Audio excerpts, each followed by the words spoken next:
Phantom blade zero.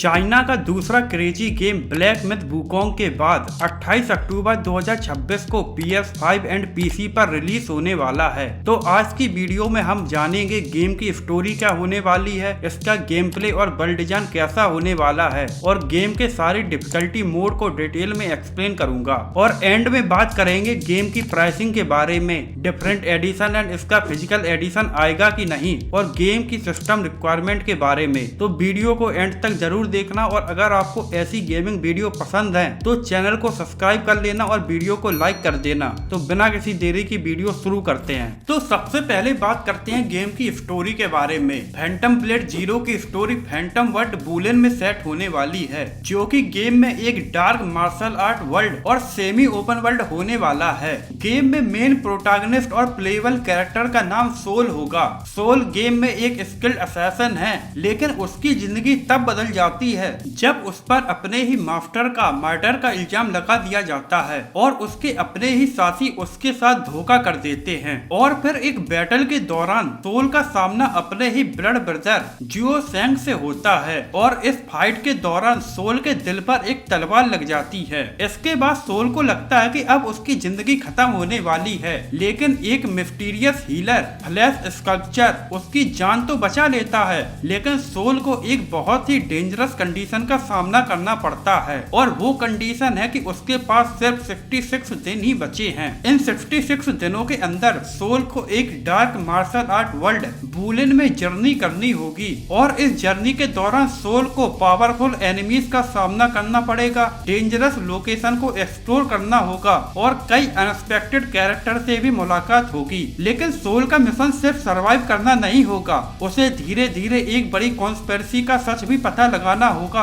और ये समझना होगा कि आखिरकार उसके साथ ये बेट्रियल क्यों हुआ। तो ये गेम की स्टोरी होने वाली है। इसके बाद गेम में हमें मार्शल आर्ट वर्ल्ड के डिफरेंट टाइप के कैरेक्टर्स और फैक्शंस भी देखने को मिलेगी, जिनमें से कुछ कैरेक्टर जस्टिस के लिए लड़ते हैं, कुछ डार्कनेस के रास्ते पर चले गए, जबकि कुछ अपने ब्रोकन कोड और पास्ट के डिसीजन के बोझ के तले जी रहे होंगे। और यहाँ स्टोरी का एक इंटरेस्टिंग पार्ट ये होगा कि गेम में साइड क्वेस्ट भी इम्पोर्टेंट रोल प्ले करने वाले हैं, और गेम में कुछ साइड मिशंस कंप्लीट करने पर हमें न्यू स्टोरी लाइंस और एडिशनल इवेंट भी मिलेंगे। इसका मतलब ये होने वाला है कि फैंटम ब्लेड जीरो की जर्नी सिर्फ एक स्ट्रेट लाइन स्टोरी नहीं होगी। आप जैसे जैसे गेम को एक्सप्लोर करोगे और साइड एक्टिविटीज मिशन को खेलोगे, तो गेम की स्टोरी को और एक्सपेंड कर पाओगे। अब बात करते हैं फैंटम ब्लेड जीरो के गेम प्ले और वर्ल्ड डिजाइन के बारे में। तो गेम के डेवलपर फैंटम ब्लेड जीरो को डेवलपमेंट के शुरू से ही कुंग फू पंग के नाम से बता रहे हैं। इसका मतलब ये है कि गेम के वर्ल्ड में हमें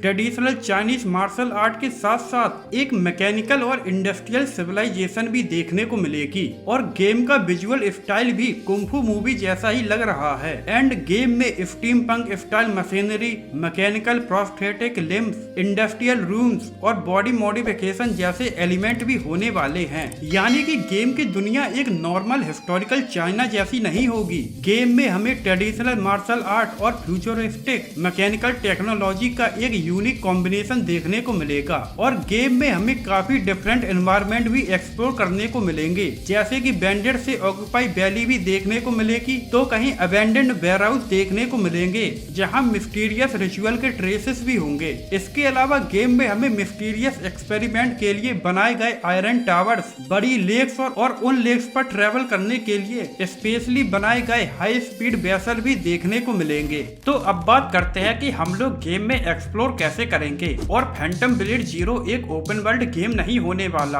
और ये कम्प्लीटली लिनियर गेम भी नहीं होगा, जहां पर आपको सिर्फ एक फिफ्थ पाथ फॉलो करना हो। गेम में हमें दोनों के बीच का मिक्स्ड एक्सपीरियंस मिलेगा। मतलब ये है कि गेम में जो मैप होगा उस पर हर लोकेशन पर एग्जैक्ट मार्कर नहीं होगा। इंस्टेड मैप आपको जनरल डायरेक्शन प्रोवाइड करेगा, और आपको खुद एनवायरमेंट एनवायरनमेंट एक्सप्लोर करके डिफरेंट लोकेशंस डिस्कवर करनी होगी और गेम के डिफरेंट रीजन्स एक कनेक्टेड वर्ल्ड का पार्ट होंगे। और एक बार आप किसी लोकेशन को डिस्कवर कर लेते हो तो उसके बाद आप फास्ट ट्रेवल का ऑप्शन भी यूज कर सकोगे, जो कि आप बेल के थ्रू फास्ट ट्रेवल कर पाओगे। गेम में एक्सप्लोरेशन से मैप कंप्लीट करने के लिए नहीं होगा, गेम में हिडन एरियाज और सीक्रेट भी काफी इंपॉर्टेंट रोल प्ले करने वाले हैं। एंड एक्सप्लोरेशन के दौरान आपको hidden enemies, side quest, unique treasures और स्टोरी से कनेक्टेड क्लूज भी मिलेंगे। और अगर आप सिर्फ मिशन फॉलो करोगे तो चांसेस हैं कि आप गेम का काफी कंटेंट मिस भी कर दोगे।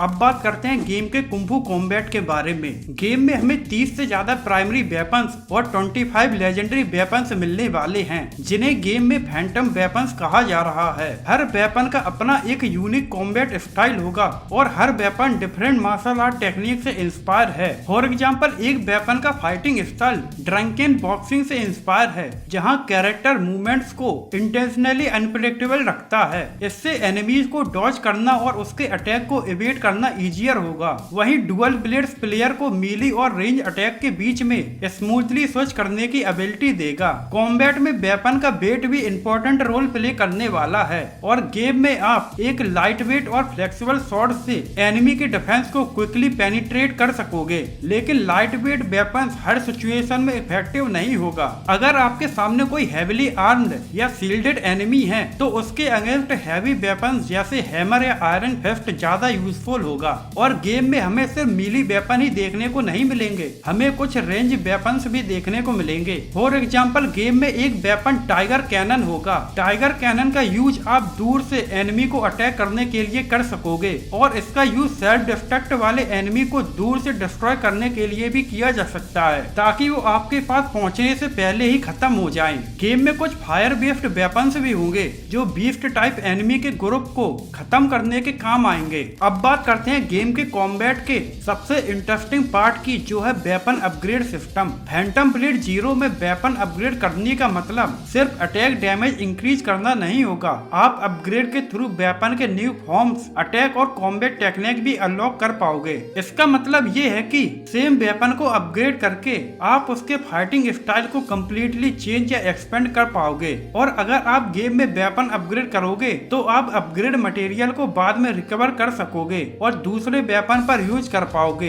मतलब अगर आप किसी वेपन को अपग्रेड करते हो और आप बाद में डिसाइड करते हो कि आपको कोई दूसरा वेपन ज्यादा पसंद है, तो आपको रिसोर्स परमानेंटली वेस्ट होने का टेंशन नहीं रहेगा। इस सिस्टम की वजह से आप फ्रीली डिफरेंट वेपन को ट्राई कर पाओगे और उनके कॉम्बैट स्टाइल एक्सपेरिमेंट कर सकोगे और फाइनली अपने लिए एक यूनिक फाइटिंग स्टाइल क्रिएट कर पाओगे। और मुझे ऐसा लग रहा है कि फैंटम ब्लेड जीरो का कॉम्बैट सिस्टम इसी वजह से गेम का सबसे इंटरेस्टिंग पार्ट होगा, क्योंकि यहाँ सिर्फ पावरफुल वेपन हो रहा इम्पोर्टेंट नहीं होगा, बल्कि सही सिचुएशन में सही वेपन और टेक्निक यूज करना भी इक्वली इम्पोर्टेंट होगा। और गेम में इस तरीके का कॉम्बैट सिस्टम होने वाला है। अब देखते हैं कि गेम में हमें कौन कौन सी डिफिकल्ट मोड देखने को मिलने वाले हैं। तो गेम में हमें टोटल 4 डिफिकल्टी लेवल देखने को मिलेंगे, जो है wayfarer, path breaker, hello walker और सबसे मेन जो होने वाला है वो है 66 डेज मोड। लेकिन इंटरेस्टिंग बात ये है कि डिफिकल्टी लेवल का डिफरेंस सिर्फ एनिमी की हेल्थ या अटैक डैमेज को इंक्रीज करने तक लिमिटेड नहीं होगा। गेम में हर डिफिकल्टी को इस तरीके से डिजाइन किया गया है कि आपको उनकी स्किल के अकॉर्डिंग एक डिफरेंट एक्शन एक्सपीरियंस होगा।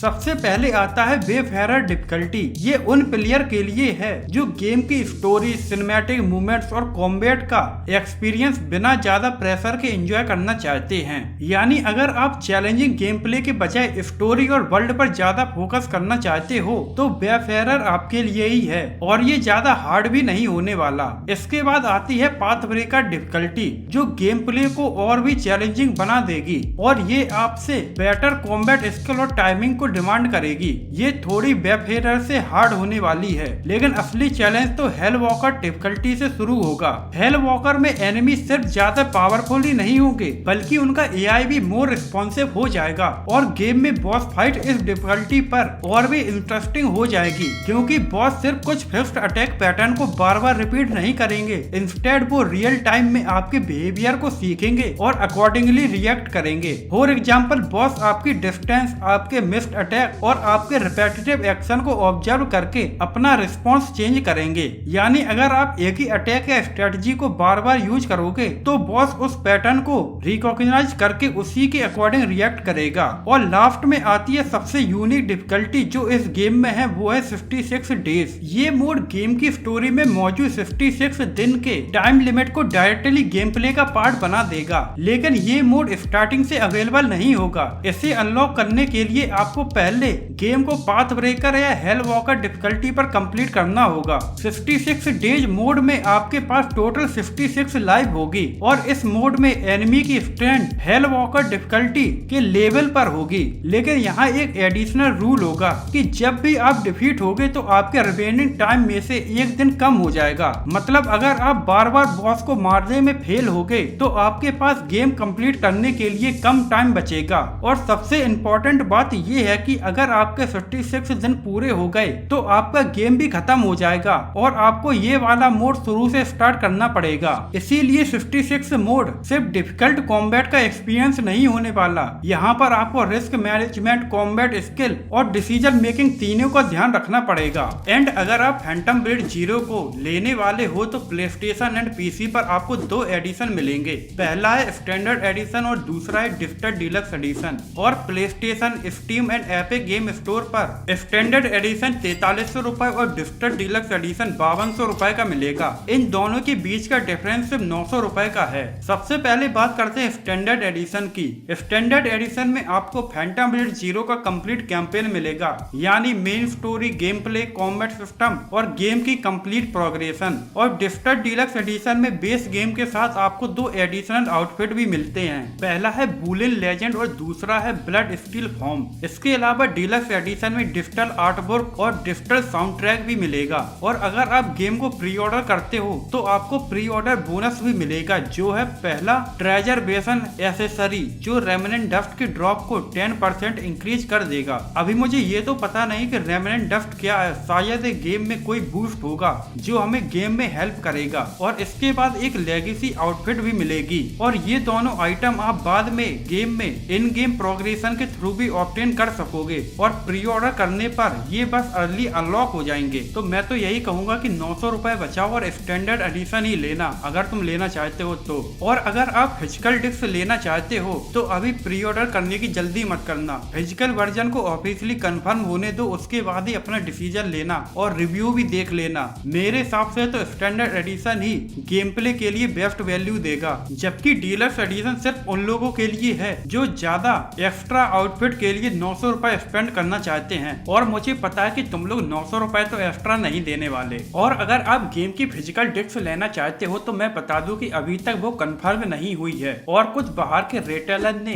फिजिकल डिस्क को कंफर्म करके तो बताया है, लेकिन एस गेम की तरफ से फिजिकल रिलीज कब होगी वो कंफर्म नहीं है। इसीलिए अगर आप फिजिकल डिस्क लेना चाहते हो तो आपको वेट करना पड़ेगा। और अगर आप गेम को पीसी पर खेलना चाहते हो तो उसकी भी रिक्वायरमेंट आ गई है, जो कि आप स्क्रीन पर देख ही सकते हो। एंड ये गेम 29 अक्टूबर 2026 को PS5 एंड पीसी पर रिलीज होने वाला है। तो ये थी फैंटम ब्लेड जीरो की सारी इंपॉर्टेंट डिटेल। और आप अपना ओपिनियन गेम के बारे में कमेंट में बता सकते हो। और अगर आपको वीडियो पसंद आई हो तो वीडियो को लाइक कर देना। ऐसी ही गेमिंग वीडियो के लिए चैनल को सब्सक्राइब कर लेना और लोगों को चैनल शेयर भी कर देना। तो मिलते हैं अगली वीडियो में।